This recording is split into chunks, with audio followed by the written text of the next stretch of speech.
We'll continue this lecture series of hemodynamics, moving on to energy as blood flows through the body. There are multiple types of energy that are associated with the movement of blood throughout the body. It'll be important for you to remember them and recognize at what point energy is the type of energy that we're describing and how it affects blood flow. The first type of energy that we'll talk about is kinetic energy. Kinetic energy is associated with a moving object. So if something is moving, it is using kinetic energy. Kinetic energy is determined by two factors, one being the object's mass, and the second being the object's speed of movement. You may have heard this before, but heavy, fast-moving objects are going to have increased kinetic energy, where light, slow-moving objects are going to have decreased kinetic energy. When we think back to Newton's laws, things in motion tend to stay in motion. Think about a big heavy rock rolling down the hill very fast. It's going to, without any resistance, keep rolling very fast for a long time. If you think about the same hill and a feather rolling down the hill, light and slow, it's going to have less kinetic energy. The second form of energy that you need to know is pressure energy. Pressure energy is stored or potential energy. Pressure energy has the ability to perform work, and this is actually going to be the main energy in creating blood circulation. We talk about blood pressure. That's because most of the pressure in our body is what is resulting in that forward flow of blood. The pressure needs to become enough to overcome resistance for forward flow of blood. So pressure energy, main energy form in creating blood circulation. Gravitational energy then is the last form of energy that helps move blood around our circulatory system. We consider gravitational energy also a stored or potential energy, and it's going to be associated with the object's elevation. An object laying on the ground has very little gravitational energy. An object sitting on top of a desk, sitting on top of a building, is going to have much more gravitational energy. So that is to say that all elevated objects have stored energy. Identical objects at the same height are going to have the same gravitational energy.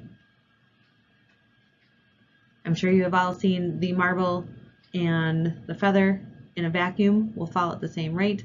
Again, kind of the same idea, same gravitational energy.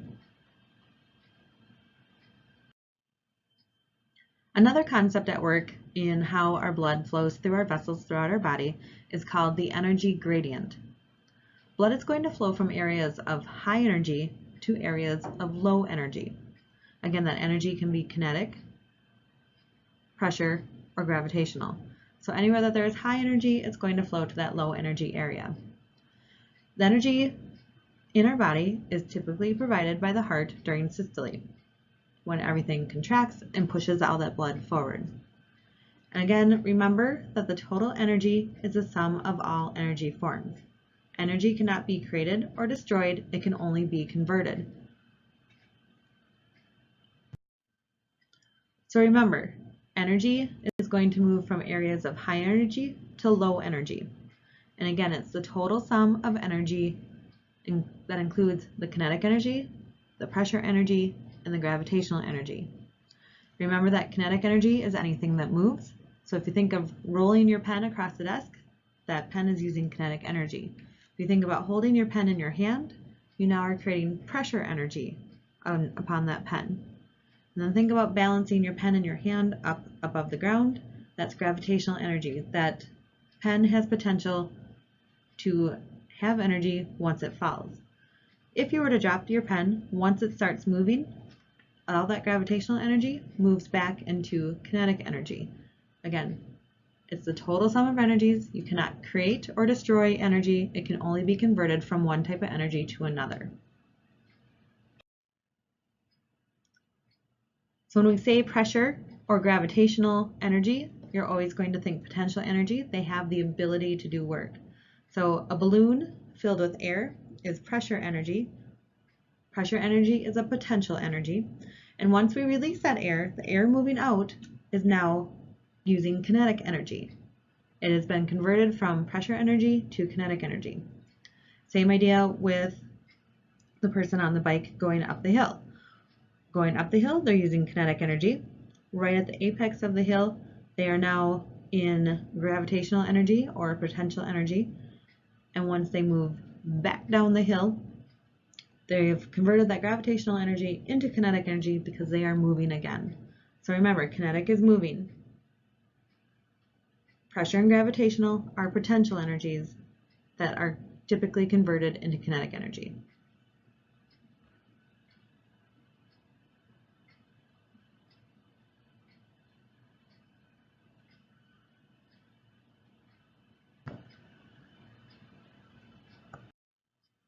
So I've said it a few times now that we can't create or destroy energy.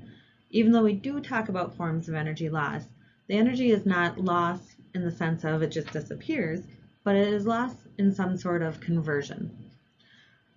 So with that, as blood is moving around the circulatory system, it's going to lose some of its energy into other types of energy.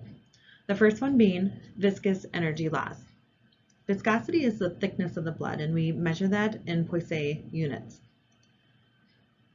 This is where more energy is going to be lost with the movement of high viscosity fluids. We think of viscosity as the stickiness or the thickness of the fluid. So as blood loses energy as it overcomes its own stickiness. Hematocrit is a test that we can use to test for blood stickiness. The more red blood cells that are in the blood, the stickier it is, the more viscosity the blood will have, which means the more energy it takes to move that blood. When there's low hematocrit, we call that anemia. That means that there are less red blood cells and the blood is actually kind of slippery. It takes less energy to move that blood.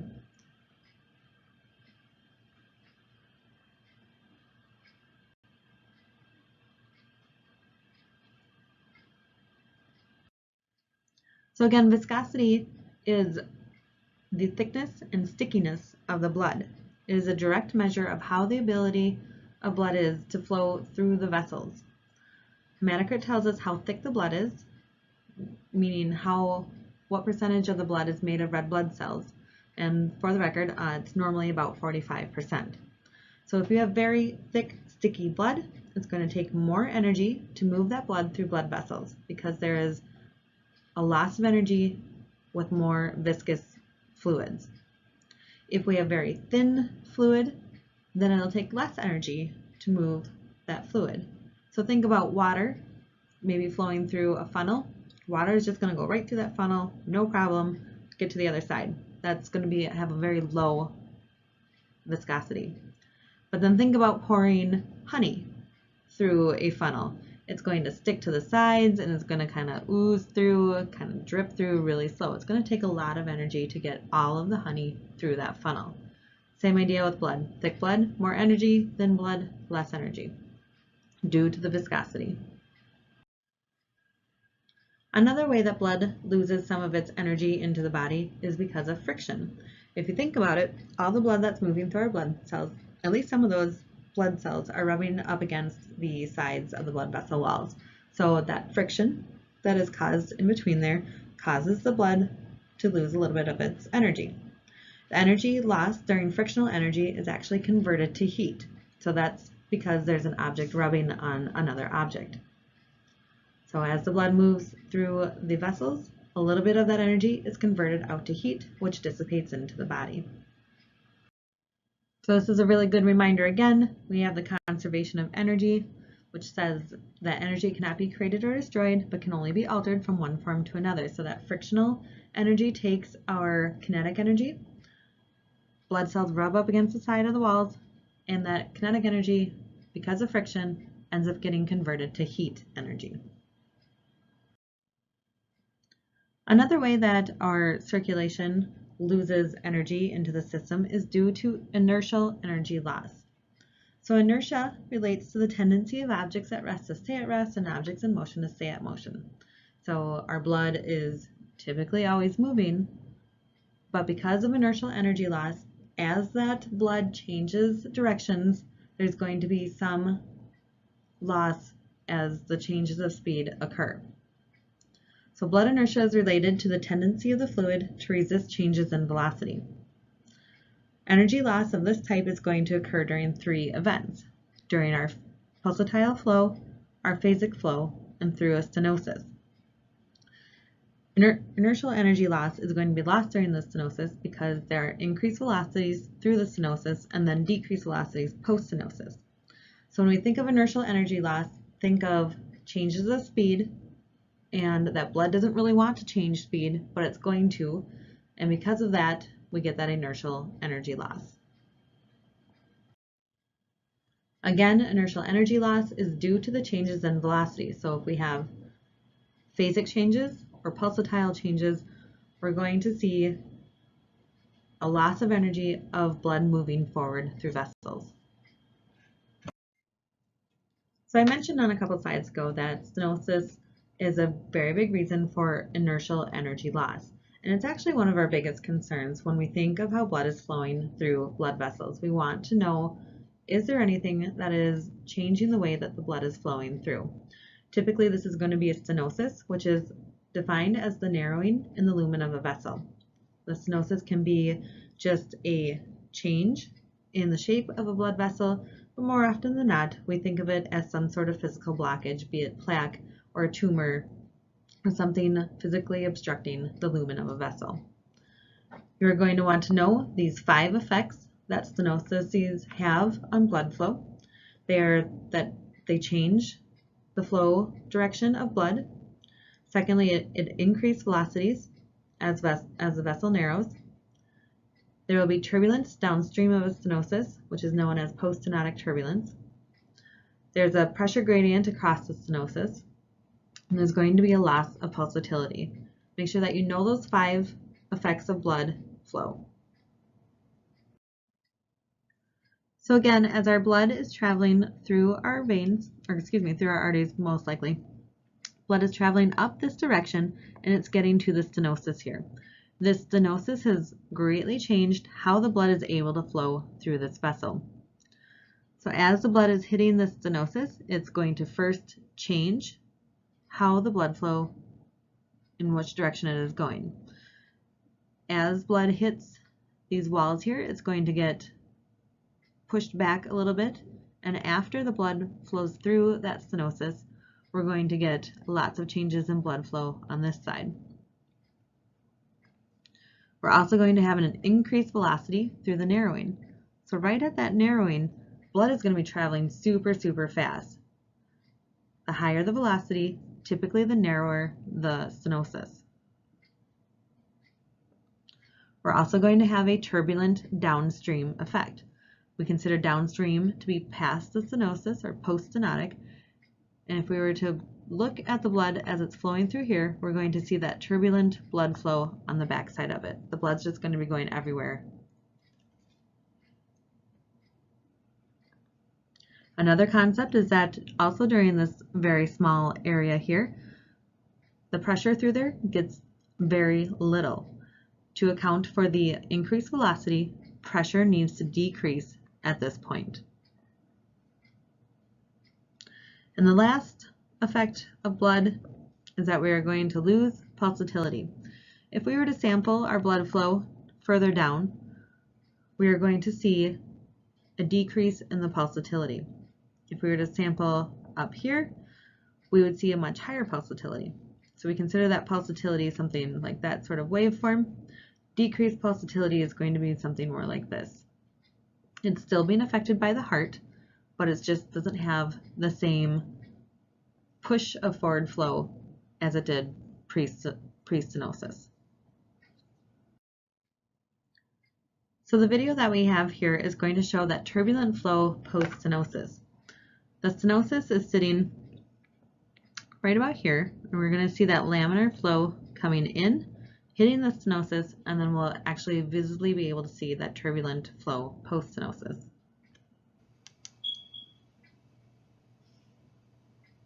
So we can see as it goes through the stenosis, all the swirling behind it is that post-stenotic turbulence.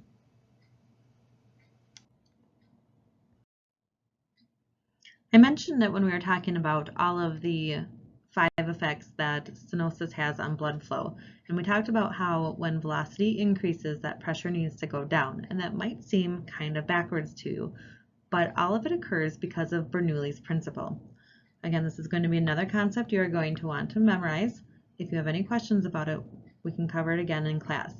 So Bernoulli's principle is defined as the relationship between velocity and pressure in moving fluid. And it, again, is derived from the conservation of energy principle that we can't create or destroy any energy. So it's most applicable when blood is flowing through a stenosis. Through the stenosis, the velocity will increase, which means kinetic energy is increasing. So we have more movement, which means more kinetic energy. And because something has to give, pressure actually goes down. When we get out of the stenosis, then our velocity with that turbulent flow is actually going to slow down quite a bit. That means less movement, less kinetic energy, which now we have to get the energy from somewhere, more pressure. The idea that there's some sort of conversion of energy as it moves through a stenosis makes sense. So during our steady flow areas of blood vessels, the sum of the energies, the kinetic and the pressure, kind of all remain constant as it's moving through. But once it gets up to that stenosis, something has to happen. We know narrowings create velocity increases. And the only way to get a velocity increase is to have more kinetic energy moving it through. Because the conservation of energy law says that we cannot get that extra energy from just anywhere, it means that we have to get that kinetic energy from some other type of other energy. In this case, we get it from pressure energy. So again, as the velocity increases, pressure is going to decrease. This in itself is the Bernoulli's principle. So if we have our blood vessel here and our stenosis, let's say we have 4 kinetic energies and we have 4 pressure energies. Everybody's happy and equal, moving through at a steady flow. When we get up to that stenosis, as we've already discussed, the velocity has to increase, which means we need more kinetic energy. So let's say through our stenosis, we now jump up to 6 kinetic energies, making that velocity very quick. Well, where did we get those extra kinetic energies from? We had to get them from the pressure. So now as we're traveling through the stenosis, we're left with a lower pressure energy. Once we get out of the stenosis, then everything kind of flip-flops. So our kinetic energy drops post-stenosis, where our pressure must then increase to keep the balance. That is Bernoulli's principle. So the concept, I'm hoping, is making some sense now. When you first hear about the concept, it just really seems counterintuitive. You would think if there's a smaller area, you would think that the pressure would increase. So ignore your gut on this one. Just memorize that Bernoulli's principle means increase velocities, decrease pressure through a stenosis. The way that the blood flows through vessels also gets into some really complex relationships of how blood vessels act and the composition of blood, how stretchy blood vessels are, and then even the pulsatility of the heart. All of this kind of combined really is what makes blood pressure and the flow relationships happen. If we really want to break it down, very simplified, if you increase pressure, you're going to increase flow. When you increase pressure, you also increase resistance. If you increase flow, again, your pressure goes up, but if you increase flow, then you have to decrease resistance. And that's all based on this pressure gradient, flow times resistance. This all breaks down a little bit more into Ohm's law, which you will need to read on page 294 in your green physics book. In the end, though, please memorize these relationships and as they relate to this equation, and that increased flow means less resistance. All right, so that was kind of a lot of information in a little bit of time, but if you can remember the types of energies that we covered and how energy can be lost through the blood circulation, and then what happens during a stenosis, you'll have covered most of the topics in this lecture. So number 1, define kinetic, pressure, and gravitational energy and give an example of each. Number 2, describe the 3 ways that blood loses energy as it travels through the circulatory system. Number 3, what is a stenosis and what are the 5 effects on blood flow? Number 4, what is Bernoulli's principle and why is the conservation of energy important to this principle? Number 5, you should have read about Ohm's law in the book. What did you learn from this? And number 6, again, what questions do you have about this lecture? Make sure to write something down that you might want to ask in class.